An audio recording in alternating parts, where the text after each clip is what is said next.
Hi everyone, welcome to another segment of Short Clip Lessons. Today we're going to focus on the left hand finger placement. There are a few rules to making sure that we have proper left hand position. So what we're going to do is, if you do not have a pencil with you at this moment, go ahead and pause the video to take some time to go get a pencil. Now for those of you that already have a pencil, let's move on. So what we're going to do is we're going to go ahead and grab the pencil. It can be a pen or a pencil, of course, but we want to make sure that it's long enough. Pencil just because of the width, it's not as thick, but anything like a pencil should work. So what we're going to do is we're going to grab the pencil with our right hand, and then with our left hand we are going to put it in front of us, like if we're already going to start playing on the guitar. But go ahead and just place it in front of you, and what you're going to do is you're going to bring the pencil and you're going to place it at the tip of your fingers. Now notice sometimes some of us have our pinky stretched out, some of us do the opposite and stretch out our index finger. We want to make sure that the pencil lies right on the tip of the fingers and not the belly and not above. So right in front, we bring it there. Now if we are stretching our pinky, we're going to bring the pencil in to make sure that it bends. And once we do that, once we all have our fingertips right in front of the pencil, we're going to bring our thumb and put it in front of our middle finger, also with the tip of the finger. And then we're just going to hold the pencil. Now remember, if you stretch the pinky, make sure you bring it in. If you overstretch the index finger, bring it in so that all 5 fingers are using the tip to hold it.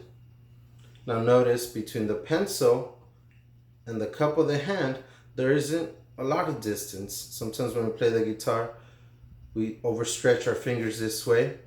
We want to make sure that there isn't too much distance, and we keep our fingers with a nice bend from one knuckle to the next. If you notice, from this knuckle to this one, we have a slight bend, and then from this one to the next one, slight bend, and so on. All 4 fingers have that. Good. So I would like for you to do this every day for a few minutes just to make sure that you're getting the proper position. Once you get comfortable with this, you're going to take away the pencil. Remember your pencil position. And then you're going to bring it to your guitar. And from now, what we're going to do is we're going to place our fingers starting from fret number 5 on the first string. So we have 1, 2, 3, 4, 5. And then you're going to put the fingers on the first string with the tip of the finger. Remember pencil position. And your thumb is going to lay flat. Now rule of the thumb. Okay. We're going to call the thumb Mr. or Miss Hide, whichever one you prefer, because the thumb is hiding behind the neck of the guitar. Now we don't push this way when we're playing on the guitar with the thumb. It's simply there for support. Now if Mr. Hyde is up here or Miss Hyde is up here, it's no longer Mr. Hyde. We're calling it Mr. or Miss I Want to Be Seen. Same thing if it's laying this way behind the neck of the guitar, it's Mr. or Miss I'm laying down. So we want Mr. Hyde. That way it's always ready to move. Okay?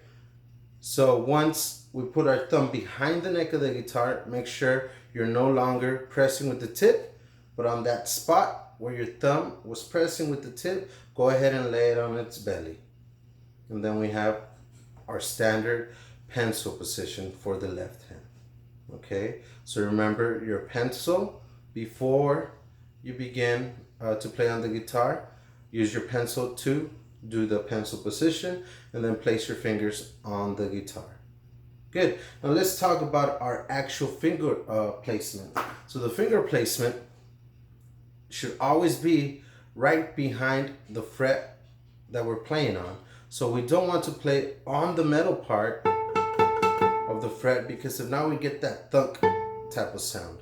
And we don't want to play too far behind the fret, because if now we have to really squeeze. And at the center of the fret, same thing.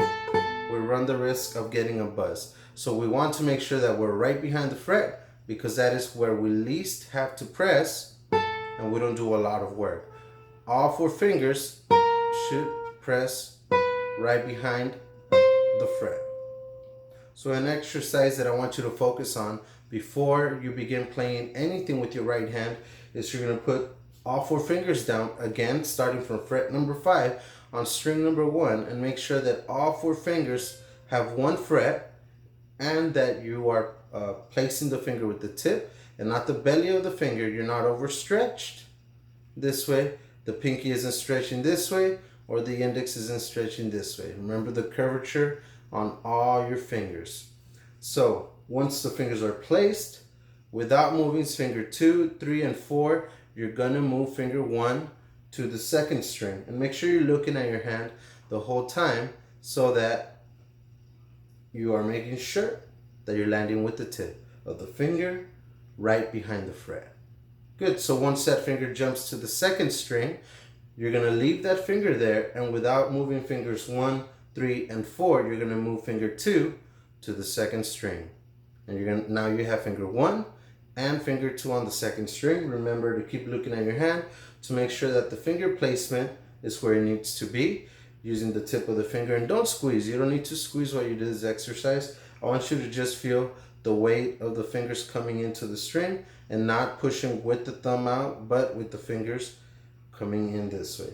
Good. So now without moving fingers 1, 2, and 4, you're going to move finger 3 to your second string.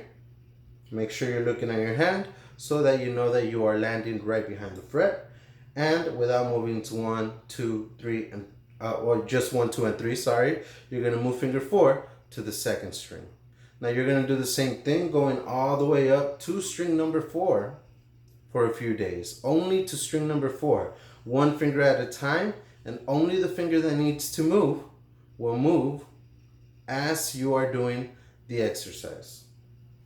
Make sure you look at your hand the whole time, nice and slow. This is not for speed, this is for coordination, and so that you are making sure that you are landing right behind the fret. Once you get to string number 4, you're going to work your way back, but now you will begin with finger 4, going down to the third string without moving fingers 3, 2, and 1. Once you do that successfully, you move finger 3 to the third string, then finger 2, and then finger 1. Now, coming back down with finger 4 is a little challenging for you, then go ahead and just do it with finger 1. Keep doing the exercise, going down with finger 1 first. So you go to the 4th string, start with finger 1 to the 3rd string, then finger 2 to the 3rd string, finger 3 to the 3rd string, and finger 4. Now after a few days that you get comfortable with that, challenge yourself and then start with the 4th finger. Begin to do the movements starting with finger 4. Now remember, the only finger that should move is the finger that you're moving to the next string. And let's say after 5 days that you do this, to the 4th string, you can go up with finger 1, 2, 3, and 4 all the way to the 4th string, and you can come back down with fingers 4, 3, 2, and 1 very comfortably, no tension on the left hand. Then start working your way up to the string 6. You can choose to go all the way to string 5. Remember, nice and slow.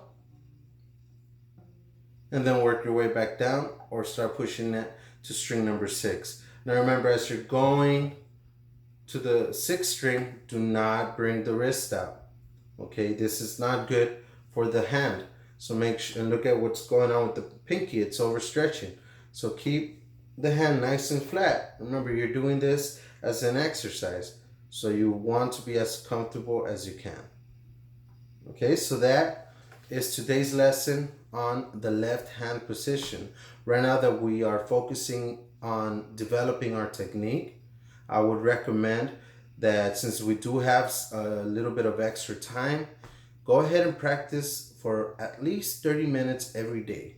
Now you don't have to do all 30 minutes in one sitting, but do 10 minutes of technique in the morning, then take a break, and then do another 10 minutes focusing on specific things that we've discussed, and then the last 10 minutes you can work on your music. Okay, but try to get in as much practice as you can. It's only going to make you better. Remember, practice makes permanent. Okay, so good practice, good permanent results. Bad practice, you're going to get really good at sounding bad. So have fun enjoy yourself, and come back to the lesson whenever you need to review it.